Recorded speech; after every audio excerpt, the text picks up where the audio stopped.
Olá pessoal, vamos fazer alguns comentários à prova da primeira fase do 7º exame da ordem, mais especificamente as questões relativas a direito penal. E a primeira questão em direito penal foi a de número 59 na prova tipo 1, que dizia: Baco, após subtrair um carro esportivo de determinada concessionária de veículos, telefona para Minerva, sua amiga, a quem conta a empreitada criminosa e pede ajuda. Baco sabia que Minerva morava em uma grande casa e que poderia esconder o carro facilmente lá. Assim, pergunta se Minerva poderia ajudá-lo, escondendo o carro em sua residência. Minerva, apaixonada por Baco, aceita prestar ajuda. Nessa situação, Minerva deve responder por qual crime? Veja bem, participação no crime de furto praticado por Baco? Não. Participação é uma forma de concurso de pessoas. E na qualidade de concurso de pessoas, o liame subjetivo entre as partes deve ser anterior ou, no mais tardar, concomitante, nunca posterior. Sendo posterior, não há que se falar em concurso, portanto, não há por que responsabilizar quem apenas posteriormente concordou com o que foi realizado a título de crime. Afasta-se a letra A. Letra B, receptação, até poderia ser de início, né? O aluno pensa assim: receptação é uma fria do Ártico. A de adquirir, R de receber, T de transportar, I de influir, C de conduzir e O de ocultar. Ocultar produto de crime. Aí o aluno pensa, é o caso, ele está ocultando produto de crime. Não, mas calma, receptação é crime contra o patrimônio. Quem oculta produto de crime o faz para receber vantagem, o faz em proveito próprio ou em proveito de terceiro. E o terceiro nunca é o autor do crime originário, nunca é o autor do furto, nesse exemplo, por acaso. É um terceiro, a mãe, o primo, o irmão, a namorada. Não foi o que aconteceu aqui. De fato, Minerva ocultou, mas em proveito do próprio autor do crime originário. Então, ela favoreceu o sujeito. Mas favoreceu de que forma? Vejamos então a letra C e a letra D. Favoreceu escondendo o próprio criminoso em sua residência ou limitando-se a esconder os objetos do crime em sua residência. Nitidamente, pela leitura da questão, ela se limitou a esconder os objetos. Daí o gabarito oficial ter sido letra D, com o qual nós concordamos perfeitamente. Lembro que o artigo 349 do Código Penal define favorecimento real como sendo prestar a criminoso, fora dos casos de autoria ou de receptação, auxílio destinado a tomar seguro proveito do crime. Pena de detenção de 1 a 6 meses e multa. Está correto o gabarito. Aqui, perfeitamente, letra D de dado. A outra questão de penal, de número 60, disse: John, cidadão inglês, capitão de embarcação particular de bandeira americana, é assassinado por José, cidadão brasileiro, dentro do aludido barco, que se encontrava atracado no Porto de Santos, no estado de São Paulo. Nesse contexto, é correto afirmar que a lei brasileira, questão mamata, tem esquemas sobre isso lá no Facebook, foram vistos esquemas sobre isso durante as aulas, esquemas sobre isso em aulões. Embarcações ou aeronaves estrangeiras de natureza privada que se encontrem em território brasileiro submetem-se à lei penal brasileira, são consideradas extensão do território brasileiro. O correto, portanto, é a letra B, quando diz é aplicável à lei brasileira, uma vez que a embarcação estrangeira de propriedade privada estava atracada em território nacional. O fundamento legal para essa resposta está no artigo 5º do Código Penal, parágrafo 2º, quando se diz: é também aplicável à lei brasileira aos crimes praticados a bordo de aeronaves ou embarcações estrangeiras de propriedade privada, achando-se aquelas em pouso no território nacional ou em voo no nosso espaço aéreo, ou estas, as embarcações, em nossos portos ou em nosso mar territorial. Correto a letra B da questão 60, também não cabe recurso aqui. A próxima questão da direito penal, a questão 61, diz: assinale a alternativa correta. Aquele que, desejando subtrair ossada de urna funerária, viola a sepultura, mas nada consegue obter porque tal sepultura estava vazia, não pratica o crime descrito no artigo 210, que é a violação de sepultura. Gente, está corretíssimo isso. Está correto. O delito do artigo 210 é definido como violar ou profanar a sepultura ou urna funerária. é, como se vê, crime doloso. A doutrina e a jurisprudência entendem de forma unânime existir dolo específico, o dolo de profanar, causar vexame, humilhar, o dolo de violar a sepultura. A intenção, o propósito, o ânimos, é a própria violação. Olha o que diz a letra A. Aquele que, desejando subtrair, olha o dolo é de furto. Então, a discussão é, seria furto de ossada ou tentativa de furto de ossada? É possível subtrair ossada? Ossada é objeto dentro ou fora do comércio? A discussão poderia ser na linha da existência ou não do furto, mas em hipótese nenhuma o debate poderia ser na existência ou não da violação de sepultura, tendo em vista a ausência de dolo específico para esse fim. Está correto, portanto, a letra A. A letra B está errada por quê? O crime de infanticídio, por tratar-se de crime próprio, não admite coautoria. É polêmico a letra B? É em termos, porque a doutrina já vem há muitos anos entendendo que o crime de infanticídio admite sim coautoria. Mas não só por isso, tem outro aspecto também. O crime de infanticídio, por tratar-se de crime próprio, tá, tudo bem, é crime próprio, não admite coautoria. O raciocínio não coincide com a conclusão, o argumento não bate com o desfecho. Os crimes próprios, independentemente de serem infanticídio ou não, admitem coautoria. O peculato é crime próprio e admite coautoria. Existem inúmeros crimes próprios que admitem coautoria. Os crimes de mão própria, os que só podem ser realizados pelas próprias mãos, que não admitem terceirização, esses sim, por consequência lógica de seu conceito, é que não admitem coautoria. Então não se confunda próprio com de mão própria. E aparentemente a letra B quis te confundir em relação a isso. A letra C diz: o crime de homicídio culposo, dado a menor reprovabilidade da conduta, permite a compensação de culpas. No Brasil não existe compensação de culpas em direito penal. Eventualmente existe em direito civil para fins indenizatórios, mas em direito penal, não. Independentemente de ser homicídio culposo, ou lesão corporal culposa, ou qualquer outro delito culposo.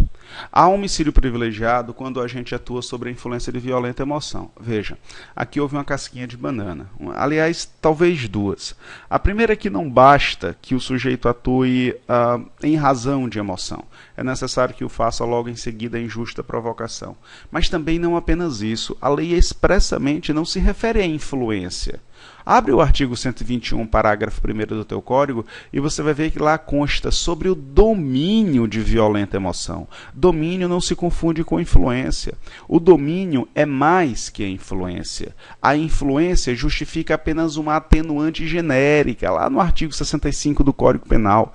O domínio possibilita um privilégio, uma minorante, uma diminuição de pena de 1/6 a 1/3. Influência é segunda fase de dosimetria de pena. Domínio é terceira fase de dosimetria de pena. Essa questão já é batida em prova de concurso público, tá? Fica atento a isso. Não só para essa prova, como para as outras que você vai fazer. Isso é reiterado. Correto, portanto, a letra A, corretíssima. Não vejo possibilidade de recurso na questão de número 61. A questão de número 62, por sua vez, fala: Filomal, querendo estuprar Filomena, deu início à execução do crime de estupro. Opa, então ele deixou bem claro, iniciou-se a execução. Isso é importante, tá? Porque só a partir do início da execução eu posso falar em desistência voluntária, em arrependimento eficaz ou em tentativa. Antes disso eu não poderia falar. Depois disso eu também não poderia falar. Empregando grave ameaça à vítima. Ocorre que ao se preparar para o coito vagínico, que era sua única intenção, não conseguiu manter seu pênis ereto em virtude da falha fisiológica alheia à sua vontade. Por conta disso, desistiu de prosseguir na execução do crime e abandonou o local. Nesse caso, é correto afirmar aqui. Bom, gente, é o seguinte. Eu sei que, eventualmente, você se confundiu quando se diz por conta disso ele desistiu. Então, se ele desistiu, de repente foi desistência voluntária, logo a letra A. Bom, mas não é bem verdade. Ele não desistiu por vontade própria. Ele desistiu por circunstância alheia à sua vontade. A ausência de ereção, a impotência momentânea, o fez não conseguir o coito vagínico, que era sua única exceção, sua única vontade, sua única intenção. Aí o aluno argumenta, professor, mas com a atual redação do crime de estupro, bem se poderia estuprar através simplesmente de apalpadas de nádegas, de seios, de beijo, desde que seja o beijo lascívio, ou simplesmente obrigando alguém a ficar nu na sua frente, já poderia ser considerado crime de estupro. Mas aí eu tenho que me deter ao que consta no enunciado. O propósito era único e exclusivamente o coito vagínico, nenhuma outra forma de estupro foi por ele cogitado, nenhuma outra conduta foi por ele praticada. Então ele tinha o propósito unicamente do coito vagínico, que quis conseguir, mas não conseguiu por circunstância ali à sua vontade.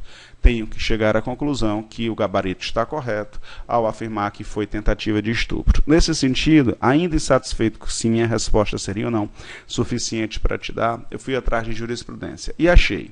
No STJ existem 3 jurisprudências sobre isso e eu colei uma delas, quando diz: dado início à execução do crime de estupro, consistente no emprego de grave ameaça à vítima e na ação por via de contato físico, só não se realizando a consumação em virtude de momentânea falha fisiológica, alheia à vontade do agente, tudo isso caracteriza tentativa e afasta simultaneamente a denominada desistência voluntária. Me parece que a questão foi retirada expressamente dessa jurisprudência. Correto, gabarito? Não cabe recurso. Vejamos a próxima questão de direito penal, que é de número 64. Reparem que eu pulei a de número 63 por julgá-la relativa a direito de execuções penais, que não é exatamente minha matéria e não gostaria de invadir a seara de outro professor. Vejamos então a questão 64, que diz: Zenão e Gorgias, penso assim, desejam matar Tales. Ambos sabem que Tales é pessoa bastante metódica e tem a seguinte rotina ao chegar ao trabalho. Pega uma xícara de café na copa, deixa em cima da bancada particular, vai a outra sala, busca o jornal e retorna à sua bancada para lê-lo, enquanto degusta a bebida. Aproveitando-se de tais dados, Zenão e Gorgias resolvem que executarão um crime de homicídio através de envenenamento. Para tanto, Zenão, certificando-se que não havia ninguém por perto da bancada de Tales, coloca a bebida de 0,1 ml de poderoso veneno.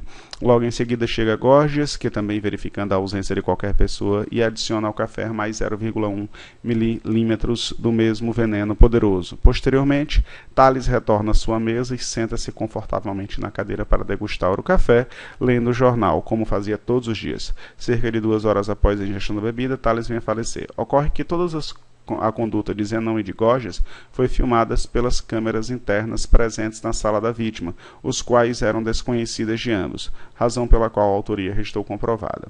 Também restou comprovado que Tales somente morreu em decorrência da ação conjunta das 2 doses de venenos, ou seja, somente 0,1 ml da substância não seria capaz de provocar o resultado morte.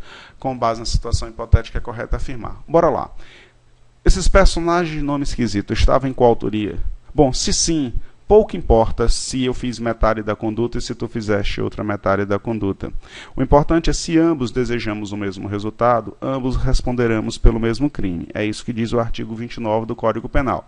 Quem, de qualquer modo, concorre para o crime, responde nas penas a este combinada. A lei não especificou concorrendo com 0,1 ml ou com 0,5 ml. É quem, de qualquer forma. O problema é, e se não houvesse liame subjetivo entre eles? E se Zenão não soubesse da conduta de Gorgias? E se Gorgias não soubesse da conduta de Zenão, de Zenão? Aí haveria um instituto chamado autoria colateral imprópria, onde cada um dos envolvidos agiria ou seria responsabilizado por homicídio na forma tentada. As alternativas nem foram tão profundas, poderiam ter brincado um pouco mais, mas nem foram. Ela foi até mais direta. Letra A. Caso Zenão e Gorgias tivessem agido em concurso de pessoas, deveriam responder por homicídio qualificado doloso consumado. Correto. Homicídio, propósito de matar, qualificado pelo emprego de veneno, doloso, porque existia dolo de matar, consumado, porque a vítima morreu. Corretíssimo, letra A. O gabarito foi nesse sentido, então daqui já estamos concordando com o gabarito. Mesmo sem qualquer combinação prévia, Zenão e Gorgias deveriam responder por homicídio qualificado, doloso, consumado. Sem combinação prévia, não. Sem combinação prévia, ambos responderiam por tentativa. Senão e Gorgias, agindo em autoria colateral, deveriam responder por homicídio culposo. Bom, seria doloso na forma tentada e não culposo. Senão e Gorgias, agindo em concurso de pessoas, deveriam responder por homicídio culposo. Bom, eu não sei de onde o examinador tirou o culposo dessa história, né? Em momento nenhum houve negligência, imprudência ou imperícia, mas, ao contrário, dolo de matar através de veneno. Resposta letra A, gabarito correto. Penso também não caber recurso da questão 64.